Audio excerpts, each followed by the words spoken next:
Hello guys, இன்றைக்கி நம்ம ECGயில் chamber enlargement பற்றி பார்க்க போகிறோம். ஸோ இப்போ நம்ம ஒரு ஸ்மால் கான்செப்ட் வந்து பார்த்துட்டு will move in to the chamber enlargement topic proper. Okay, so நம்ம வந்து ஃப்ராண்டல் பிளேனில் எப்படி வந்து QRS காம்ப்ளெக்ஸ் ஓரியன்ட் ஆயிருக்கு அப்படின்னு பார்த்தோம். Deliberately I did not say about the that chest லீட்ஸில் எப்படி வந்து QRS காம்ப்ளெக்ஸ் ஓரியன்ட் ஆயிருக்கு அப்படின்றத. ஓகேவா? So now we'll see that. So in V1ல பார்த்தீங்கன்னா we are seeing one positive deflection which is denoted by a small R wave and a big negative deflection which is denoted by S wave. இதே தான் உங்களுக்கு V3 வரைக்கும் வருது. So this is called as RS pattern. நீங்கள் நல்லா பார்த்தீங்கன்னா ஒரு small R ஒரு கேபிட்டல் எஸ் போட்டுருக்கேன். ஓகேவா? ஸோ இந்த பேட்டர்ன் ஏன் வருது அப்படின்றத பார்க்கணும். ஃபஸ்ட்டு நான் ஆல்ரெடி உங்ககிட்ட சொல்லியிருந்தேன் செப்டல் டீபோலரைசேஷன் அது எப்படி இருக்கும் அப்படின்ட்டு. செப்டல் டீபோலரைசேஷன் வந்து Q வேவ்னால ஆகுது அப்படின்னு சொல்லியிருந்தேன் உங்ககிட்ட. நெக்ஸ்ட் வந்து ஒரு பெரிய ஆர் வேவ் வருது, அது வந்து உங்களுக்கு எப்பயுமே வந்து பாசிட்டிவாக இருக்க போகுது. ஸோ செப்டல் டீபோலரைசேஷன் வந்து Q வேவ்னால வருது. அண்ட் திஸ் ஆர் வேவ் இருக்கு இல்லையா, பெரிய ஆர் வேவ். ஓகேவா? ஸோ அந்த பெரிய ஆர் வேவ் வந்து எதை டினோட் பண்ணுது அப்படின்னு நம்ம பார்த்தோம் அப்படின்னா வென்ட்ரிகுலர் மசில்லேருந்து வர electrical impulse, that is very big. Okay, next இந்த ஸ்மால் எஸ் வேவ் வருது. ஓகேவா? இந்த Q wave, R wave and இந்த ஸ்மால் எஸ் வேவ் வருது. அது எங்கேருந்து வருதுன்னு சொன்னேன், பேஸ் ஆஃப் த லெஃப்ட் வென்ட்ரிக்கல்லேருந்து வருதுன்னு சொன்னேன். ஸோ இதுதான் வந்து basal depolarization, ventricular depolarization, that is left ventricular depolarization mostly, and septal depolarization. So இது எல்லாமே தான் வந்து QRSன்னு சொன்னேன். பட் இங்கே பார்த்தீங்க அப்படின்னா septum, this is the left side of the patient and this is the right side of the patient. So from the left to right தான் வந்து உங்களுக்கு என்ன செப்டம் டீபோலரைஸ் ஆகுது. ஸோ இந்த லெஃப்ட் டு ரைட் டீபோலரைஸ் ஆகிற வெக்டார் வந்து இட் இஸ் டுவர்ட்ஸ் V1. கரெக்டாக? So அதனால தான் உங்களுக்கு என்ன இங்கே கிடைக்குதுன்னு பார்த்தீங்கன்னா you are getting a positive deflection first. ஓகேவா? நெக்ஸ்ட் வந்து you are getting a very very big deflection which is away from the V1, which is the VM, which is the muscle, ventricular muscle இருந்து வருது. But it is directed away from the V1. That is why you are getting a very very big negative deflection. That is why we are getting an RS pattern. But நீங்க யோசிக்கலாம், why it is QS pattern கிடையாது? Because Q wave வந்து it will be a negative deflection mostly. So அதனால இங்க உங்களுக்கு ஒரு small positive like R wave மாதிரி ஒரு small positive deflection கிடைக்கிறதுனால நீங்க அதை R and like big S அப்படின்னா சொல்லணும். So if they are asking you a question in V1 lead V1ல, ஓகேவா, or lead V1ல this RS patternல what does the small R wave, that positive deflection denote அப்படின்னு கேட்டாங்கன்னா that is because of what? That is because of septal depolarization அப்படின்னு சொல்லணும். ஓகேவா? அதே மாதிரி தான் இந்த S wave ஏன் வந்து இந்த very big negative deflection as S wave உங்களுக்கு வருது அப்படின்னு கேட்டாங்கன்னா you must say it is because of the ventricular muscular depolarization. Okay, that is what is very important over here. Okay, சரி, இந்த கான்செப்ட் உங்களுக்கு கிளியராக தெரிஞ்சிச்சு அப்படின்னாலே you will decode with all the leads. See, that is why we have this pattern. ஓகேவா? So இது உங்களுக்கு புரிஞ்சிருக்கும்னு நினைக்கிறேன். சரி, வேறு என்ன கேட்கலாம்? வாட் இஸ் கார்டியாக் ரொட்டேஷன் அப்படின்ற கொஸ்டின் கேட்கலாம் உங்களுக்கு. ஓகேவா?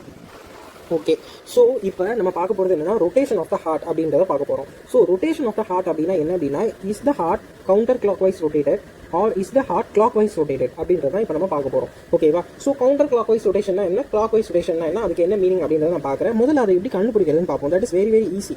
எப்படின்னு பார்த்தீங்கன்னா you are going to find the equiphasic, that is ரெண்டுடைய ஆம்பிளிடியூட்மே, தட் இஸ் த ஆர் வேவோட ஆம்பிளிடியூடும் எஸ் வேவோட ஆம்பிளிடியூடும் எந்த இடத்துல வந்து இட் இஸ் பிகமிங் ஈக்விஃபேசிக் அப்படின்னு சொல்கிறோம். So that is called as the transitional zone.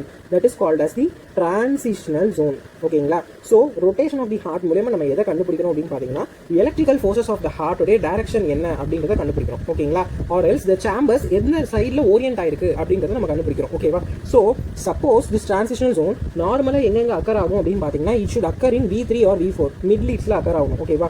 அதாவது இது எப்படி இருக்கலாம் அப்படின்னு பார்த்தீங்கன்னா R waves should become larger than the S wave. So இது நார்மலாக எங்கே நடக்கும்னா V3 and V4 நடக்கும். Or else it will become equiphasic. So இது எங்கே நடக்குதோ அதை வச்சு தான் நம்ம சொல்ல முடியும். See, if it is occurring in V3 V4 இல்லாமல் சப்போஸ் பிஃபோர் V3 நடக்குதுன்னா we will say it is a counter clockwise rotation. What is that? It is a counter clockwise rotation. அதுவே இது ஆப்போசிட்ல V5 V6ல நடக்குது அப்படின்னா we will call it as clockwise rotation. என்ன சொல்லுவோம்? clockwise rotation. So clockwise rotation, counter clockwise rotation, இது உங்களுக்கு புரிஞ்சிருக்கும். சரி, இப்போ clockwise rotation எதில் வரும் அப்படின்றத நம்ம பார்க்க போகிறோம். ஸோ clockwise rotation மோஸ்ட்லி எதில் வரும் அப்படின்னா லெஃப்ட் சைடாக வந்திருக்கு அப்படின்றது. அப்போ இப்போ நீங்கள் எதெல்லாம் திங்க் பண்ணணும் அப்படின்றத முக்கியம். செப்டம் லெஃப்ட் போயிருக்கலாம், shift of the septum towards the left.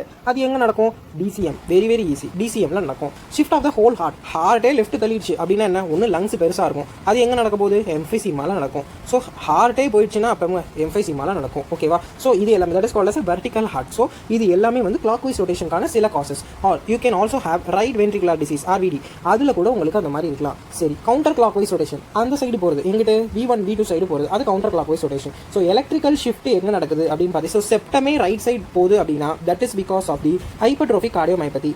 ஓகேவா? And another thing is right ventricular hypertrophy நம்ம இப்போ பார்த்தாச்சு. ஸோ அதே தான் ரைட் வென்ட்ரிகுலர் ஹைப்பர்ட்ரோஃபிலையுமே இந்த மாதிரி வரலாம், HOCMல இந்த மாதிரி வரலாம். அதை தவிர்த்து WPW சிண்ட்ரோமில் electrical orientation of the heart it will be towards the counter clockwise direction. So இது மூணு இதெல்லாமே ஞாபகம் வச்சுக்கோங்க. மெயினாக வந்து WPW சிண்ட்ரோம் ஞாபகம் வச்சுக்கோங்க, HOCM ஞாபகம் வச்சுக்கோங்க. ஸோ DCMமா HOCMமானு உங்களுக்கு ஒரு டவுட் எப்பயுமே வரும். அப்போ நீங்கள் ஈஸியாக பார்த்து கண்டுபிடிச்சிடலாம். ஓகேவா? கிளாக் வைஸ் ரொட்டேஷனா கவுண்டர் கிளாக் வைஸ் ரொட்டேஷனா அப்படின்றத வச்சு. ஓகேவா? சரி, இப்போ நம்ம சேம்பர் ஹைப்பர்ட்ரோஃபிக்கு போவோம். இப்போ நம்ம வந்து பார்ட் 3 பார்க்க போகிறோம். அதில் நம்ம சேம்பர் என்லார்ஜ்மெண்ட் பார்க்க போகிறோம். ஆல்ரெடி நம்ம பார்ட் 3ல எலக்ட்ரிக்கல் ஆக்சஸ் பார்த்தாச்சு. It's a very long video, I understand. But here you have many cues how to identify everything இல்லையா? So I think it is a very important video to watch.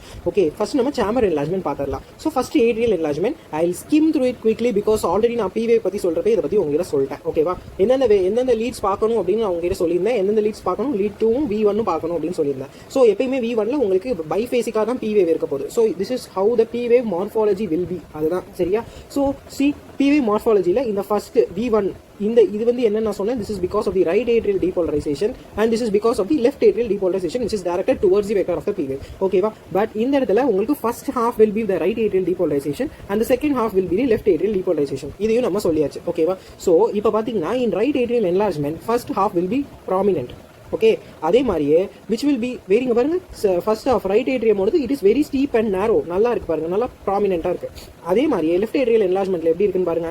Second half will be prominent, at the same time second half will be very deep and prominent இந்த இடத்துல. ஓகேவா? By atrial என்லார்ஜ்மெண்ட்ல எப்படி இருக்கும்னா இது ரெண்டே combine பண்ணா எப்படி ஒரு பிக்சர் கிடைக்குங்கிறத நீங்க பாத்துக்கோங்க. அதுதான் கிடைக்க போகுது. See how this is. You are getting a large wave like this, and here you will get a a peaked wave, and another one which is very prominent downward deflection is also present. So biphasic-ஆ இருக்கிறது V1ன்றது மட்டும் மறந்துடாதீங்க. ஓகேவா? சரி, இப்போ இதை பாருங்க. What are the leads we are going to see? We are going to see only 2 leads. First என்ன lead பார்க்கணும்னு சொன்னேன், lead 2 and V1. Okay, so lead 2 round பண்ணிடுறேன், V1 ரவுண்ட் பண்ணிடுறேன். சரி, இப்போ இதில் நம்ம பார்க்க போகிறது என்ன? PWave. ஸோ PWave பார்த்தீங்க அப்படின்னா வாட் யூ ஆர் சீயிங், இங்கே வந்து பார்த்தீங்கன்னா see the PWave is like this. So எனக்கு இதை வச்சு நான் ஃப்ராங்காக சொல்லுவோம், நமக்கு இதை வச்சு ஒரு இதுவுமே கண்டுபிடிக்க முடியல. ஓகேவா? ஸோ இப்போ நம்ம V1 பார்க்க போகிறோம். ஸோ V1ல PWave எப்படி ஓரியன்ட் ஆயிருக்கு அப்படின்றத பாருங்க. See V1ல ஃபர்ஸ்ட் இருக்க இடத்துல இட் இஸ் அப்ரைட். ஓகே, நல்லா அப்ரைட்டா இருக்கு. அதே தான் V1ல நல்லா அப்ரைட்டா இருக்கு. So this is the right atrial enlargement. Okay, அதே தான் வந்து இந்த இடத்துல நீங்க பாத்தீங்க அப்படின்னா you will see one big deviation over here. அதனால you can see one big deviation இந்த இடத்துல உங்களுக்கு தெரியுது லீட் 2ல. ஸோ இதை வச்சு கூட நம்ம சொல்லிக்கலாம் this is right atrial enlargement. But it's not classical ECG. இதுல நீங்க நல்லா பாத்தீங்கன்னா உங்களுக்கு மேபி இந்த இடத்துல உங்களுக்கு நல்ல ஒரு ப்ராமினென்ட்டா ஒரு டிஃப்ளெக்ஷன் தெரியுது. அதை வச்சு நம்ம சொல்லலாம். சரி, ஓகே, நெக்ஸ்ட் ஒன் எங்கேயுமே உங்களுக்கு நல்ல ஒரு பாசிட்டிவ் டிஃப்ளெக்ஷன் தெரியுது. பட் V1 எப்படி இருக்கு அப்படின்றத பார்க்க போறோம்.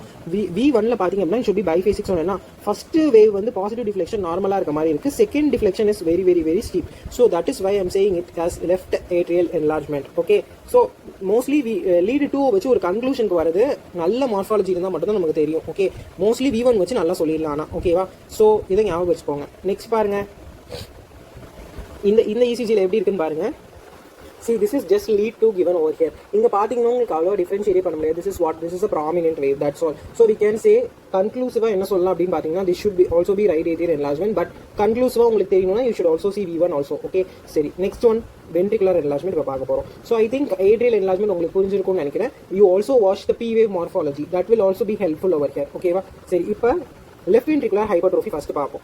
We have most commonly used thing what is called as Sokolov Lyon index or Lyon Sokolov index, ஏதோ ஒன்று. So this is a very important one. Why I am saying this is very important one? Because the amplitude of V1 in S wave and R wave in V5 or V6, if you add both, Okay, if you add both, if it is greater than 3.5 millivolt or 35 millimeter or 7 large squares, நம்ம ஞாபகம் வச்சுக்க வேண்டியது என்ன இதில் 7 large squares அவ்வளோதான். 7 large squares நான் எப்படி ஞாபகம் வச்சுக்குவேன்?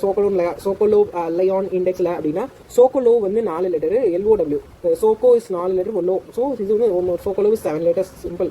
ஸோ அதனால 7 large squares இருக்கணும். If it is greater than 7 large squares, then we are going to say it as what? Left ventricular hypertrophy. So SV1 plus RV5 or V6 should be taken. Okay, சரி, this is simple சொல்லிட்டேன். So SV1, what is the amplitude of S wave in V1? So take this V1. V1ல எவ்வளோ amplitude இருக்குது அப்படின்னு இப்போ பார்க்க போகிறோம். C how many large squares சொன்னேன்? 7 large squares இருக்கணும்னு சொன்னேன். So first 1 large square, 2 large square, 3 large square, 4 large square, 5 large square. So approximately 5 large squares SV1. So SV1 is 5 large squares. ஓகேவா? R wave in V5 or V6 அது எவ்வளோ இருக்குன்னு பாருங்க.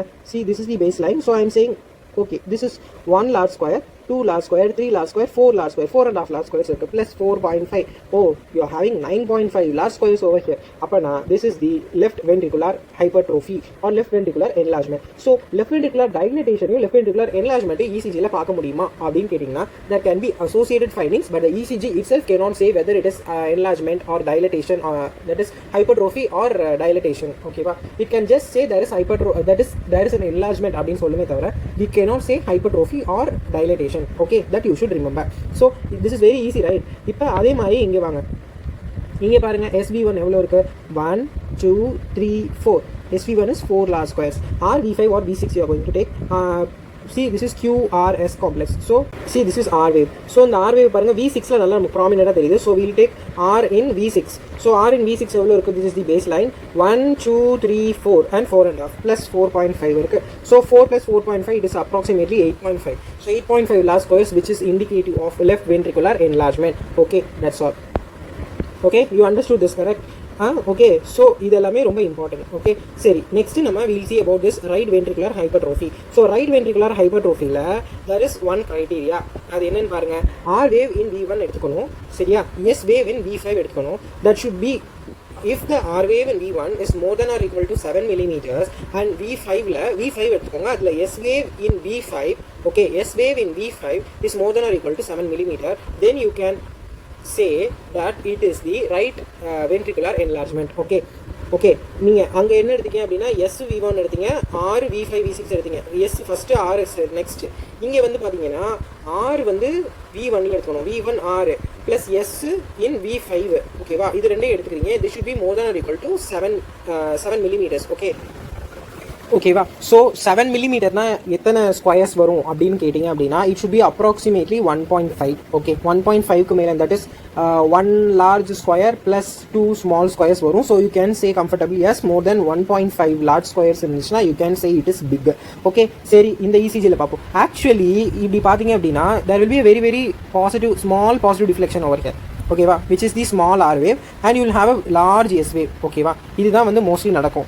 But என்ன ஆகுதுன்னு பார்த்தீங்கன்னா வென்ட்ரிக்கல், ரைட் வென்ட்ரிக்கல் இருக்குல்ல, because இப்போ வெக்டார் வந்து யூஸ்வலாக நார்மலாக இருக்க ஹார்ட்டில் பார்த்தீங்கன்னு வச்சுக்கோங்களேன், என்ன ஆகுனா the muscle mass of the LV will be very very high. So septal depolarization இப்படி நடந்துச்சுனாலும் எல்வியோடைய டீபோலரைசேஷன் வெரி வெரி பிக்காக இருக்கும். That is VM and VS already நான் சொன்ன மாதிரி. ஸோ அதனால V1ல நான் உங்களுக்கு என்ன சொன்னேன், செப்டல் டீபோலரைசேஷன் டுவர்ட்ஸ் த V1ல இருக்கிறதுனால, ஸோ அதனால உங்களுக்கு என்ன இருக்கும்னா you will get a small positive deflection which is represented by R வேவ்னு சொன்னேன். And this very very big left ventricular deflection இருக்குல்ல, அது வந்து நான் என்னன்னு சொன்னேன், it will be very very prominent. So there will be capital S. So இதை தான் நம்ம படித்தது. இப்போ இங்கே அப்படியே ரிவர்ஸ் ஆகுது எல்லாமே. என்ன ஆகுது அப்படின்னு பாருங்கள். See, you are having a heart like this, but என்ன ஆகுது, இங்கே ரைட் வென்ட்ரிக்கலோடைய மாஸ் வந்து it is very very very very high. ஓகேவா? தேன் தி லெஃப்ட் வென்ட்ரிக்கல் மாஸ். ஓகேவா? ஸோ த வெக்டார் இப்போ எப்படி ட்ராவல் ஆகும் அப்படின்னு பார்த்தீங்கன்னா இட் வில் பி டைரக்டட், இந்த septal vector it will B directed more towards the right ventricle. ஓகேவா? அண்ட் லெஃப்ட் வென்ட்ரிக்கலோட வெக்டார் இருக்க தான் போகுது, but it is which is more prominent right ventricular vector. So இப்போ V1 உடைய வெக்டார் எங்கே இருக்குது, இந்த இடத்துல இருக்குன்னு சொன்னோமா, V1 ஓட வெக்டார். ஸோ இதை நோக்கி உங்களுக்கு ரைட் வென்ட்ரிகுலோட வெக்டார் வரதுனால you will get a very very positive deflection first, which is seen over here, and you will get a very, not very, but a small deflection than that positive deflection, which is small deflection is a negative deflection, that is not so prominent as the positive deflection which is occurred because of the right ventricular hypertrophy. ஓகேவா? So இது ரொம்ப பெருசாக இல்லை, ரொம்ப சின்னதாக தான் இருக்குது. ஓகேங்களா? ஸோ இதனால தான் வந்து you will get a prominent R wave in V1. So அது எப்படி சொல்லலாம்? See 1 2 approximately how much இருக்குது? கிட்டத்தட்ட 3 இருக்குது. ஓகேவா? So R wave in V1 is very very big. அது எப்படி சொல்லலாம்? It is an upright R wave, it is very big and it is approximately how many? 3 large squares. நான் என்ன சொன்னேன்? 1.5 large squaresக்கு மேலே இருந்தாலே இது ஹைப்பர்ட்ரோஃபி தான் V1ல அப்படின்னு சொன்னேன். பட் 3 large squares இருக்குது. சரி, ஓகே. வேறு இதில் நம்ம பார்க்கலாம் அப்படின்னு பார்த்தோம். we can see in which one? we can see in V5. V5ல S wave பார்க்கணும். see this is V5. இதில் S wave பாருங்கள். it is approximately how many? 1.5. see ஒரு 1.5க்கு மேலே தான் இருக்குது இங்கேயுமே. ஓகேவா? ஸோ கிட்டத்தட்ட 1.5 இருக்குது. ஸோ this is ஈக்விவோக்கலாக தான் இருக்குது. பட் இதை வச்சு சொல்ல முடியலனாலும் you can rely on the V1 comfortably. Okay, over here. சரி, நெக்ஸ்ட் பார்ப்போம். இதே மாதிரி நீங்கள் இங்கே பாருங்கள். சி ஆர் வேவ் இந்த இடத்துல எவ்வளோ பெருசாக இருக்குன்னு பாருங்களேன். This is the base line. You are getting approximately 1 2. So 2 large squares இருக்குது. V1ல ஆர் வேவ் வந்து 2 லார்ஜ் ஸ்கொயர்ஸ் இருக்குது. ஸோ இதை வச்சு you can say this is right ventricular enlargement. அதுக்கப்புறம் V5ல எப்படி இருக்குன்னு பாருங்கள். V5ல எஸ் வேவ் சொன்னேன். ஓகே, எஸ் வேவ் பார்த்தீங்கன்னா 1 2 3 4 கிட்டத்தட்ட 4 இருக்குது. So that is V5 is also very big over here. சரியா? நெக்ஸ்ட் அதே தான் V1 பாருங்கள். V1 எப்படி இருக்குது? 1 2 அப்ராக்சிமேட்லி 2 லார்ஜ் ஸ்கொயர்ஸ் இருக்குது. அதே மாதிரி V5 பாருங்கள். V5ல என்ன பார்க்கணும்னு சொன்னால் எஸ் வேவ் பார்க்கணும்னு. அது எவ்வளோ இருக்குது? 1 2 அப்ராக்சிமேட்லி 2 லார்ஜ் ஸ்கொயர்ஸ் இருக்குது. So S wave in V5 is approximately 2 large squares. அதே மாதிரி R wave in V1 2 large squares இருக்குது. ஸோ தட் இஸ் வை, அதாவது இது எய்தர் ஆர் தான். ஓகேவா? இது you should not add this like Lyon Sokolow criteria. Okay, next biventricular hypertrophy என்ன இருக்கும் அப்படின்னா, அங்கே நீங்கள் பார்க்கும்போது Katz Wachtel Phenomenon இருக்கா அப்படின்னு. What is that Katz Wachtel Phenomenon? It is nothing but there are large biphasic QRS complexes. So பைஃபேசிக்காக இருக்கும் 2 QRS complexஸும் in V2 to V5. This is typical for biventricular hypertrophy. Tall R waves, deep S waves. So which will be very tall and very deep. ஓகேவா? சரி, இங்கே பாருங்கள். V1 to V6 பார்க்க சொன்னாங்க. C V1 அந்த அளவுக்கு நமக்கு தெரியல. பட் V2ல பாருங்கள். Tall R wave, deep S wave, tall R wave, deep S wave, tall R wave, deep S wave. தெரியுதா? Tall R wave and we are having a deep S wave. So இந்த மாதிரி இருக்கிறது this is biventricular hypertrophy. Okay, that's all. So I think this would have been a useful video. I think நம்ம இப்போ chamber hypertrophy பார்த்தாச்சு. So from next video onwards we'll look at the arrhythmias and so on. Okay, thank you so much.